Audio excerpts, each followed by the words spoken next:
Gulliver's Travels into Several Remote Nations of the World by Jonathan Swift. Chapter 3. The author diverts the emperor and his nobility of both sexes in a very uncommon manner. The diversions of the court of Lilliput described, the author has his liberty granted him upon certain conditions. My gentleness and good behavior had gained so far on the emperor and his court, and indeed upon the army and people in general, that I began to conceive hopes of getting my liberty in a short time. I took all possible methods to cultivate this favorable disposition. The natives came by degrees to be less apprehensive of any danger from me, and I would sometimes lie down and let 5 or 6 of them dance upon my hand. And at last the boys and girls would venture to come and play at hide-and-seek in my hair, and I now made a good progress in understanding and speaking the language. The emperor had a mind one day to entertain me with several of the country's shows, wherein they exceeded all nations I have known, both for dexterity and magnificence. I was diverted with none so much as that of the rope dancers, performed upon a slender white thread, extended about 2 feet and 12 inches from the ground, upon which I shall desire liberty, with the reader's patience, to enlarge a little. This diversion is only practiced by those persons who are candidates for great employments and high favor at court. They are trained in this art from their youth, and are not always of noble birth or liberal education. When a great office is vacant, neither by death or by disgrace, which often happens, 5 or 6 of those candidates petition the emperor to entertain his majesty and the court with a dance on the rope, and whoever jumps the highest without falling succeeds in the office. Very often the chief ministers themselves are commanded to show their skill, and to convince the emperor that they have not lost their faculty. Flimnap, the treasurer, is allowed to cut a caper on the straight rope, at least an inch higher than any other lord in the whole empire. I have seen him do the somerset several times, together upon a trencher, fixed on a rope, which is no thicker than a common pack-thread in England. My friend Reldressel, principal secretary for private affairs, is, in my opinion, if I am not partial, the second after the treasurer. The rest of the great officers are much upon a par. These diversions are often attended with fatal accidents, whereof great numbers are on record.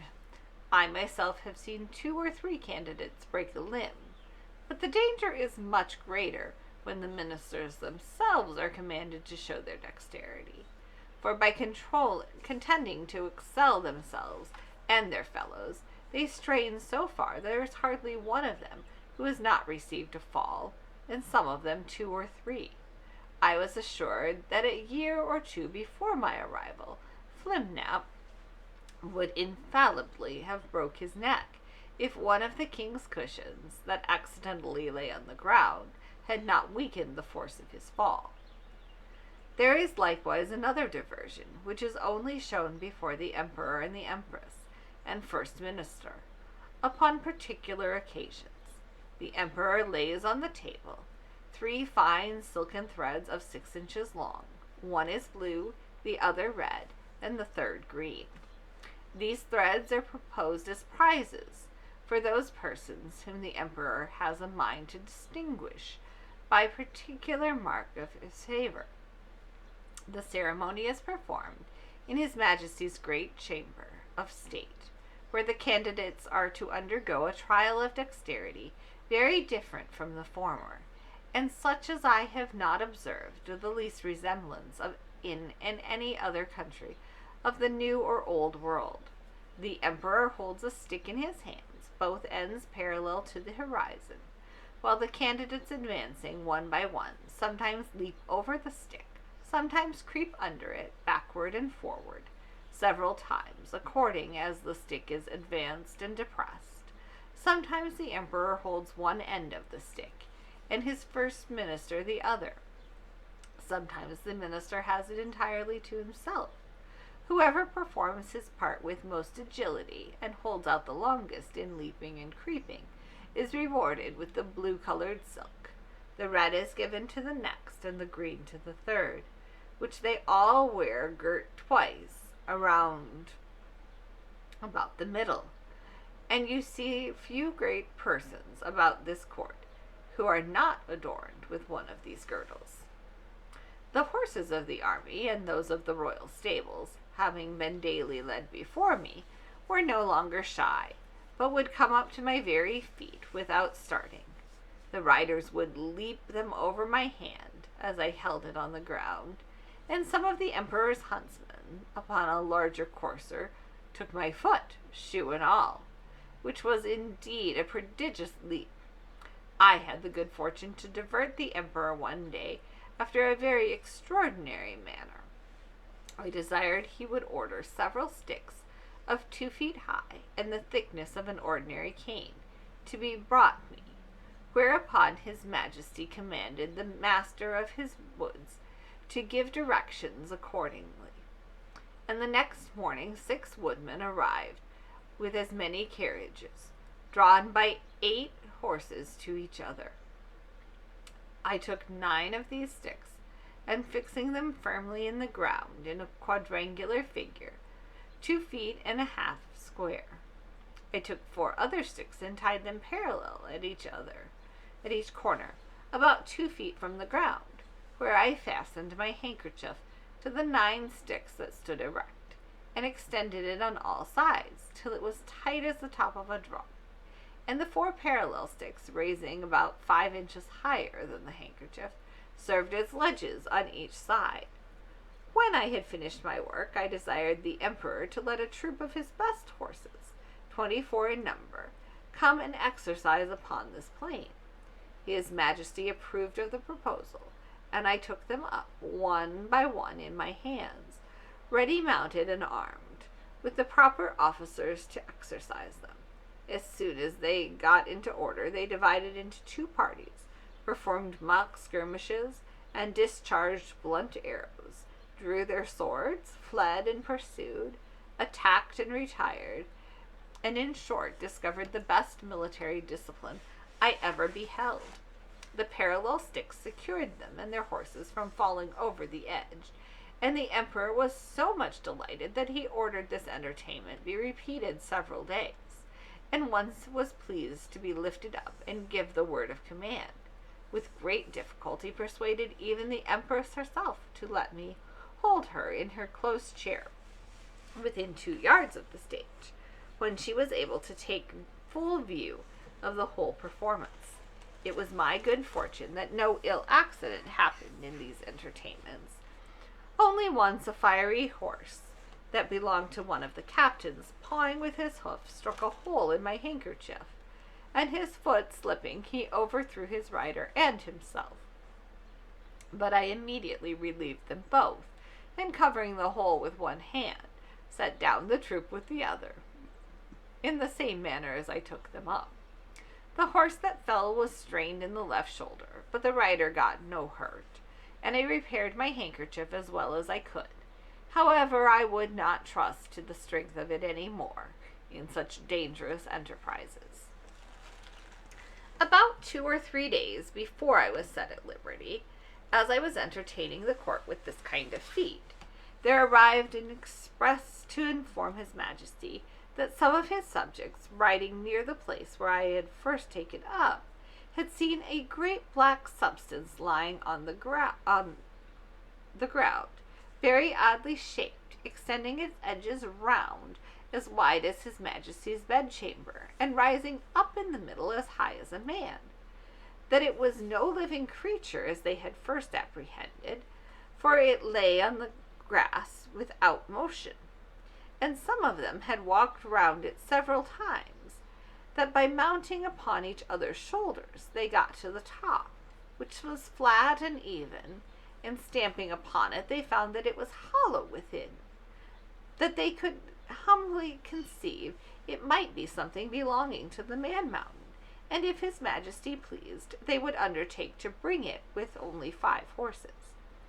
I presently knew what they meant, and was glad at heart to receive this intelligence. It seemed upon my first reaching the shore after our shipwreck, I was in such confusion that before I came to the place where I went to sleep, my hat, which I had fastened with a string to my head while I was rowing, had struck on all the time I was swimming, fell off after I came to the land, the string, as I conjecture, breaking by some accident which I never observed, but thought my hat had been lost at sea. I entreated his Imperial Majesty to give orders it might be brought to me as soon as possible, describing to him the use and nature of it, and the next day the wagoners arrived with it, but not in a very good condition. They had bored 2 holes in the brim, within 1.5 inches of the edge, and fastened 2 hooks in the holes. These hooks were tied by a long cord to the harness, and thus my hat was dragged along for about half an English mile, but the ground in that country being extremely smooth and level, it received less damage than I expected. 2 days after this adventure, the Emperor, having ordered that part of his army which quarters in and about me, his metropolis, to be in readiness, took a fancy of diverting himself in a very singular manner. He desired I would stand like a colossus, with my legs as far asunder as I conveniently could. He then commanded his general, who was an old experienced leader and a great patron of mine, to draw up the troops in close order and march them under me, the foot by 24 beasts abreast, and the horse by 16, with drums beating, colors flying, and pikes advanced. This body consisted of 3,000 foot and 1,000 horse. His Majesty gave orders, upon pain of death, that every soldier in his march should observe the strictest decency with regard to my person, which, however, could not prevent some of the younger officers from turning up their eyes as they passed under me, and to confess the truth, my breeches were at that time in so ill a condition that they afforded some opportunities for laughter and admiration. I had sent so many memorials and petitions for my liberty that his Majesty at length mentioned the matter, first in the cabinet, then in a full council, where it was opposed by none, except Skyish Boltlam, who was pleased, without any provocation, to be my mortal enemy. But it was carried against him by the whole board, and confirmed by the Emperor.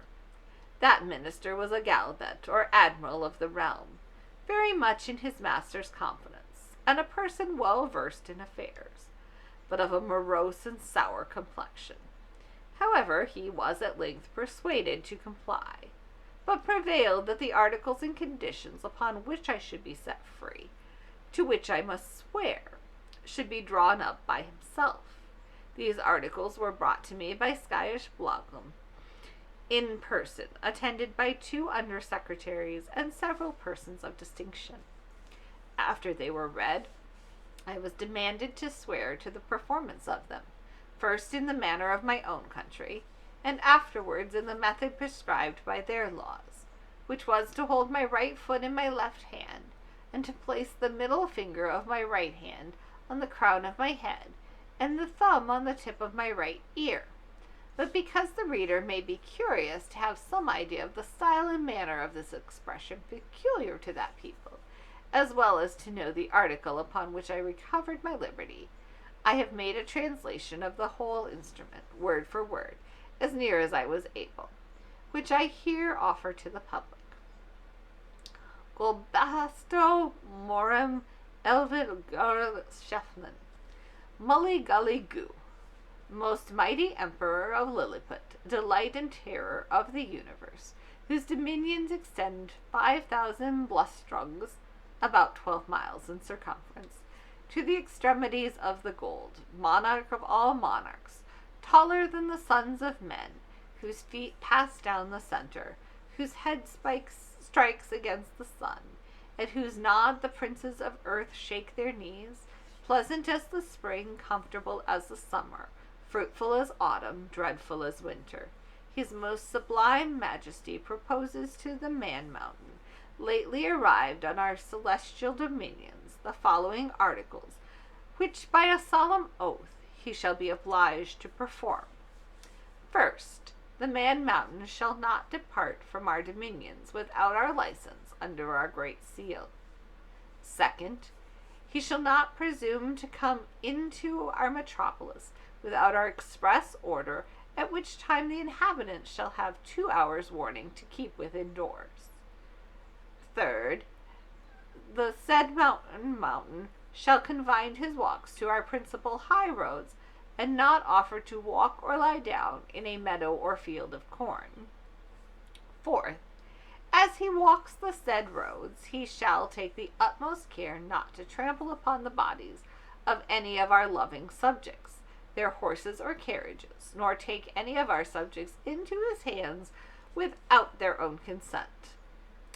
Fifth, if an express requires extraordinary dispatch, the man-mountain shall be obliged to carry in his pocket the messenger and horse a 6 days' journey once every moon, and return the said messenger back, if so required, safe to our imperial presence. Sixth, he shall be our ally against our enemies in the island of Belfescu, and do his utmost to destroy their fleet, which is now preparing to invade us. Seventh, that the said man-mountain shall, at his time of leisure, be aiding and assisting to our workmen in helping to raise certain great stones towards covering the wall of the principal park and other our royal buildings. Eighth, that the said man-mountain shall, in 2 moons' time, deliver an exact survey the circumference of our dominions by a computation of his own paces round the coast. Lastly, that upon his solemn oath to observe all the above articles, that said man-mountain shall have a daily allowance of meat and drink sufficient for the support of 1,724 of our subjects, with free access to our royal person and other marks of our favor, given in our palace in Belafracto, the 12th day of the 91st moon of our reign. I swore and subscribed to these articles with great cheerfulness and content, although some of them were not so honorable as I could have wished, which proceeded wholly from the malice of Skyrish Blogham, the High Admiral, whereupon my chains were immediately unlocked, and I was at full liberty. The Emperor himself in person did me the honor to be by at the whole ceremony. I made my acknowledgments by prostrating myself at his Majesty's feet, but he commanded me to rise, and after many gracious expressions, which to avoid the censure of vanity I shall not repeat, he added that he hoped I should prove a useful servant, and well deserve all the favors he had already conferred upon me, and might do for the future. The reader may please to observe that in the last article of the recovery of my liberty, the Emperor stipulates to allow me a quantity of meat and drink sufficient for the support of 1,724 Lilliputians. Some time after, asking a friend at court how they came to fix upon that determinate number, he told me that his Majesty's mathematicians, having taken the height of my body by the help of a quadrant, and finding it to exceed theirs in the proportion of 12 to 1, they concluded, from the similarity of their bodies, that mine must contain at least 1,724 of theirs, and consequently would require as much food as was necessary to support that number of Lilliputians, by which the reader may conceive an idea of the ingenuity of that people, as well as the prudent and exact economy of so great a prince.